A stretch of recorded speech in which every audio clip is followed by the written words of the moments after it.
Hello everybody, this is Alan Beckley. I'm the inventor of the Wonder Wallet, here today, this afternoon, to talk with you about a topic near and dear to my heart that a lot of inventors perhaps misunderstand, and I call it, don't love your invention too much. So before I get to the main topic, let me just also mention my usual commercial. I have on alanbeckley.com lots and lots of resources for inventors and creatives, including over 3 years worth of blogs on many topics, including QVC, how to put your product in DRTV, and some of the various challenges inventors face every day. So that's all available on alanbeckley.com. So let's get to the topic of today. So why do I say you should not love your invention too much? After all, if you don't love your invention, nobody else is going to, right?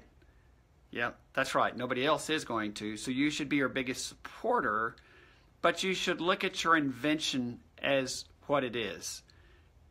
You know, I say that inventors are like, for inventors, our inventions, not one thing, another.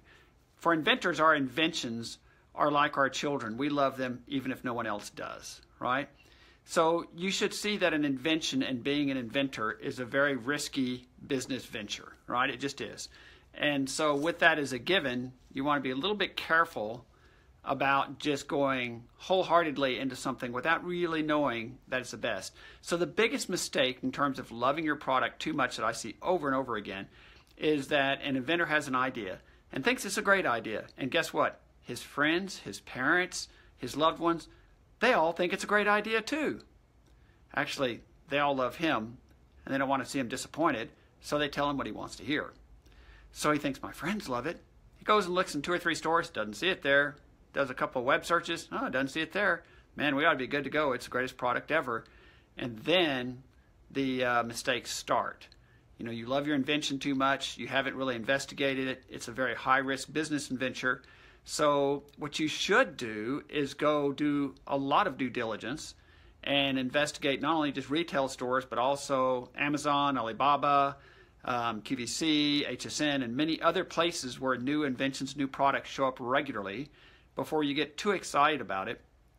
Because an invention is going to be a multi-year relationship paved with lots of money, generally thousands of dollars for patents and everything else. And you don't want to go down that adventure unless you feel reasonably confident that this particular product really and truly has some potential to be successful in the marketplace. So that's why I say, you know, don't love your products too much. You should like it, but you don't want to be married to it. What else can I say to add to this?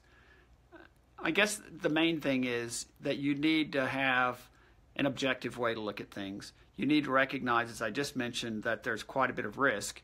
And you need to validate, that's the word I'm really looking for. You need to validate your product and really do some testing, and not just with friends, but go out there and talk to potential customers, talk to people who might buy. Take it to a retail store that in theory would buy it, and talk to either a buyer or a product manager there, and ask them, if you were to see a product like this, first of all, would it sell in your store? And if so, what do you think the retail price point could be? That can often be a rude awakening because in many cases the price point is much lower than the inventor intends or thinks it's going to be. So anyway, so in my blog I talk about this, like your ideas, don't marry them. You should love your invention within reason, but don't spend thousands and thousands of dollars on something, taking huge risks, you know, putting the house up for sale and everything else on a wing and a prayer, hoping it's going to go well, especially if you really have no evidence to go with it.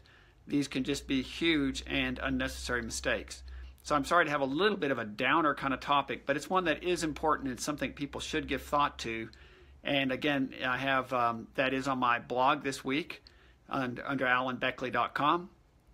And there's a freebie there that actually has some resources to help you with assessing some of these things as well. So I'll just finish with that for today.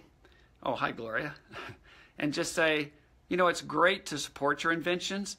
It's great to work hard at them and do everything you can to bring them to life. But you should have that separation. You should look as objectively at it as you possibly can and not take unnecessary risks, because your family and your own needs come first and foremost before your business venture does. So those are a couple of thoughts. I say do not love your inventions too much. Make sure to validate them. Make sure to really have a good sense of what the market would do. Test them. And you know what? If it comes out not so good, then maybe it's time to move on. I guess I can finish with a story real quick. And that is, I had an inventor that I met with many years ago. And he had a product, and truly it was an idea. And, so there wasn't an issue in terms of, protecting the idea, because it was just an idea. But he wanted to create a really cool high-tech visor or shade for automobile windshield, a sunscreen. But this one would be so good because it would cover virtually every square inch. It would have a whole series of metal slats that would be operated by this machine that would take every single inch of that and cover it. And I said, well, okay, so that's cool. And I said, well, how much would this wonderful sunshade work? And he says, well, yeah, I think we sell it for $200 retail. And I was sitting looking out on the parking lot on a hot summer day in Dallas, and I pointed out there and I said, look out there, and there's probably about 100 cars out there, right? He said, yeah. I said, well, I just walked in and it's 95 degrees out there. And I did notice that about 6 or 8 of all the cars in that parking lot had deployed their screens on their, sunscreen, so to speak, on their windshields out of maybe 100. And most of those are either free or $10 kinds. I said, honestly, if on a super hot summer day in Dallas-Fort Worth, if people by and large aren't even bothering to take 15 seconds to put up a free or low-cost one, why in the world do you think anybody would buy a $200 sunscreen type thing? He says, oh, people own Porsches and fancy cars. I said, yeah, but there's only so many of those, and I'm not sure they're buying a lot of it too. Anyways, this gentleman was really in love with his product. He left kind of angry because he figured I didn't know what I was talking about.